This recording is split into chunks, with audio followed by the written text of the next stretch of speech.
Hermanos, muy buenas tardes. El Señor les bendiga. Nuevamente, en este día traemos la transmisión para ustedes de lo que es el servicio de los miércoles. Y precisamente estamos aquí con el propósito de darles el mensaje. Y el mensaje se intitula Preguntas, preguntas, preguntas. ¿Ha escuchado usted la palabra cosmovisión? Bien, su definición es la siguiente. Es un conjunto de opiniones y creencias que conforman la imagen general del mundo que tiene una persona, a partir de la cual interpreta su propia naturaleza y lo de todo lo existente. Es decir, la cosmovisión es hacer preguntas, preguntas, preguntas. Y no es que los quiera llevar a un conocimiento teológico y todo un conocimiento de lo que es la palabra de Dios. Pero lo que sí quiero enfatizar con ustedes es que tenemos que aprender a conocer la palabra de Dios desde otra perspectiva, desde la teología de Dios. Y bien, esta palabra de cosmovisión, las preguntas que se cuestionan, es aquí en donde el ser humano plantea preguntas y más preguntas. Por ejemplo, ¿cómo se originó el mundo y todo lo que hay en él? ¿Cuál es la naturaleza del ser humano? ¿Cuál es el propósito de la existencia personal del ser humano aquí en la tierra? ¿Qué depara el futuro? Este tipo de preguntas también tuvieron que enfrentarlas los primeros seres humanos del Génesis. Estos hombres también tuvieron que examinar cuidadosamente diversas preguntas para responder a las preguntas. Y esto no es nuevo. Este tipo de preguntas han sido así a lo largo de la historia del hombre. Imagine usted lo que tuvieron que afrontar José en Génesis del 37 al 50 en el capítulo, la vida de José. Fue vendido por sus hermanos, el tiempo que tuvo que estar viviendo en Egipto, el tiempo que tuvo que estar sirviéndole al rey, al faraón. Él también hacía preguntas. Moisés en Egipto, y eso lo vemos en el Éxodo del 2 al 14, desde su nacimiento hasta que crece y Dios forma un líder para sacar al pueblo de Egipto. Y también hizo preguntas. Elías, cuando confrontó a Jezabel y sus profetas paganos, que por cierto, hoy en estos tiempos hay profetas paganos como las de Jezabel. Y eso lo podemos ver en Primera de Reyes 17, 19. Son capítulos, léalos, vaya a la palabra de Dios. Daniel en Babilonia, cuando la deportación de su pueblo estuvo 70 años. Y eso lo vemos en el capítulo 1 al 6 de Daniel. También hubo preguntas. ¿Qué diríamos de Nehemías en Persia o de Pablo en Atenas? Pero ellos tuvieron que discernir entre la verdad y el error, entre lo correcto y lo incorrecto. Ellos, cada uno de los hombres de fe, tuvieron que depositar su fe en el Dios vivo y en su palabra revelada para ellos. Ahora, ¿qué es la cosmovisión cristiana? O sea, ¿qué son las preguntas cristianas? La cosmovisión cristiana ve y entiende a Dios como el creador y su creación, es decir, el hombre y el mundo principalmente, a través de una lente, la lente de la revelación de Dios en las Sagradas Escrituras, con el propósito de creer y comportarse de acuerdo con la voluntad de Dios y de este modo glorificarle con la mente y la vida en este tiempo y en toda la eternidad. Ahora bien, hermanos, ¿qué distingue de forma total la cosmovisión cristiana de otras cosmovisiones? Es decir, las preguntas cristianas a otro tipo de preguntas que no son cristianas, que cuestionan a Dios. Las preguntas cristianas reconocen al Dios de la Biblia como una única fuente de toda la verdad. Las preguntas cristianas relacionan toda la verdad con el Dios de la Biblia y sus propósitos para esta vida y la eterna. Y podemos ver en 2 de Pedro, capítulo 1, versículo 2 al 4, lo siguiente: gracia y paz os sean multiplicadas en el conocimiento de Dios y de nuestro Señor Jesús, como todas las cosas que pertenecen a la vida y a la piedad, nos han sido dadas por su divino poder mediante el conocimiento de aquel que nos llamó por su gloria y excelencia, por medio de las cuales nos ha dado preciosas y grandísimas promesas para que lleguéis a ser participantes de la naturaleza divina, habiendo huido de la corrupción que hay en el mundo a causa de la concupiscencia, en el conocimiento de Dios y de nuestro Señor Jesús. El conocimiento. Eso es lo importante de aquella cosmovisión cristiana, preguntas cristianas fundamentadas en la palabra de Dios. Ahora bien, entienda bien esto, hermano, hermana. ¿En qué contexto de la vida de la cosmovisión cristiana, o sea, de las preguntas cristianas, demuestra ser espiritualmente provechosa? O sea, las preguntas cristianas demuestran espiritualmente ser provechosas para nosotros. Y le quiero mostrar 3 aspectos de la cosmovisión cristiana en el área espiritual, de las preguntas cristianas en el área espiritual. 3 aspectos, hermano.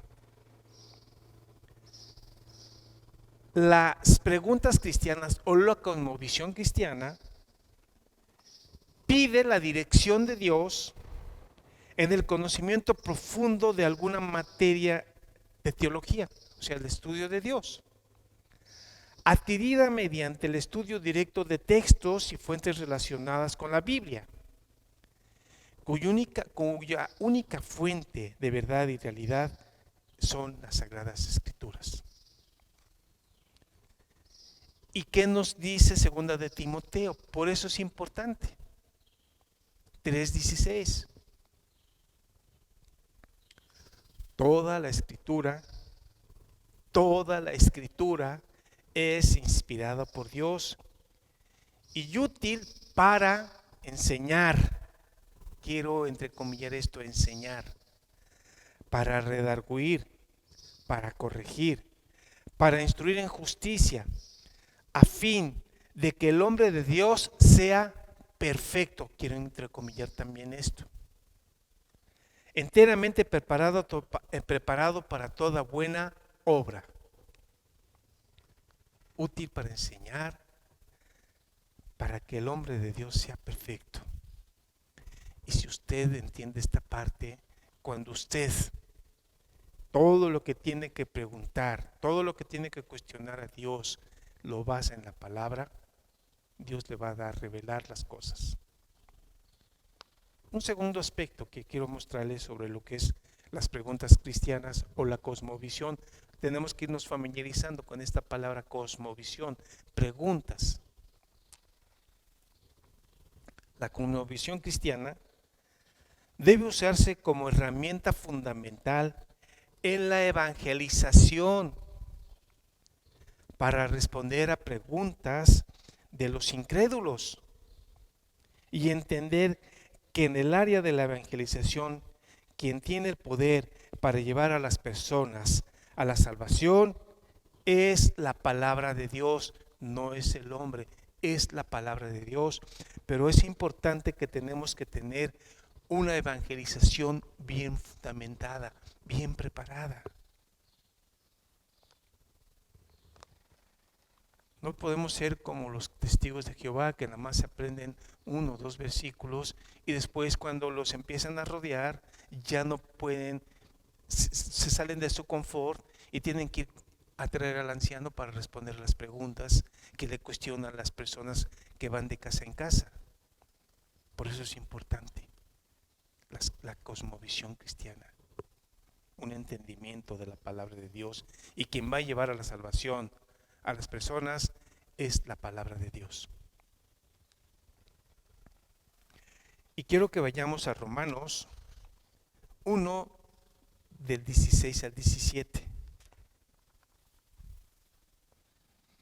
Porque no me avergüenzo del evangelio, porque es poder de Dios para salvación a todo aquel que cree, al judío primeramente y también al griego. Porque en el evangelio la justicia de Dios se revela por fe y para fe, como está escrito, mas el justo por la fe vivirá. Tercer aspecto, y esto es muy importante, hermanos. Escúchala. La cosmovisión cristiana es fundamental en el área del discipulado para que esté informado y maduro el verdadero creyente en Cristo con relación a la implicación de la fe cristiana adquirida. En el discipulado, hermanos, nosotros somos discípulos de Cristo. Y si no tenemos un evangelio bien fundamentado, una doctrina bien fundamentada, y estamos mal discipulados, vamos a llevar a error tras error a las demás personas. Y gracias a Dios, la iglesia se ha estado esforzando en discipular a las personas, enseñarles lo que aquí se está enseñando, hermanos, la sana doctrina, la doctrina cristocéntrica, la doctrina de la palabra de Dios. Es importante. El cristiano maduro, cuando está discipulado y está bien centrado en lo que es, entiende el mundo, su entorno y toda su realidad desde la perspectiva de Dios y no la realidad de él. El cristiano maduro ordena su propia vida según la voluntad de Dios y no su propia voluntad.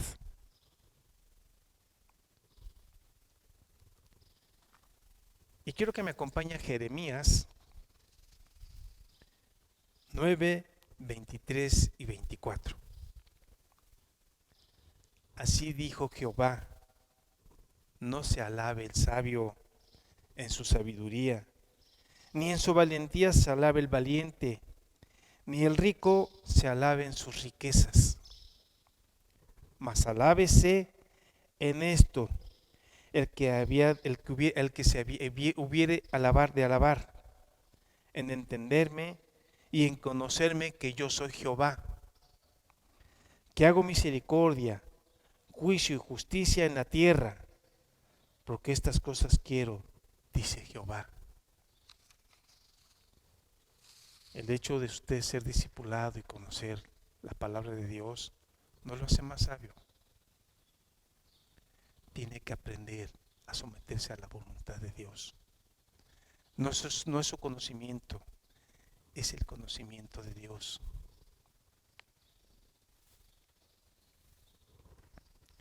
El fin principal del hombre consiste en conocer y glorificar a Dios.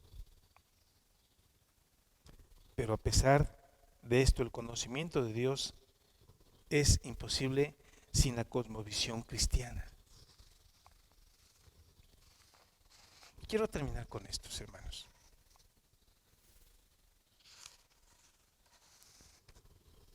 ¿Usted cree en el Dios de la Biblia o en el Dios de su imaginación? ¿Cuál es el Dios de la Biblia? ¿Cuál es el Dios de su imaginación?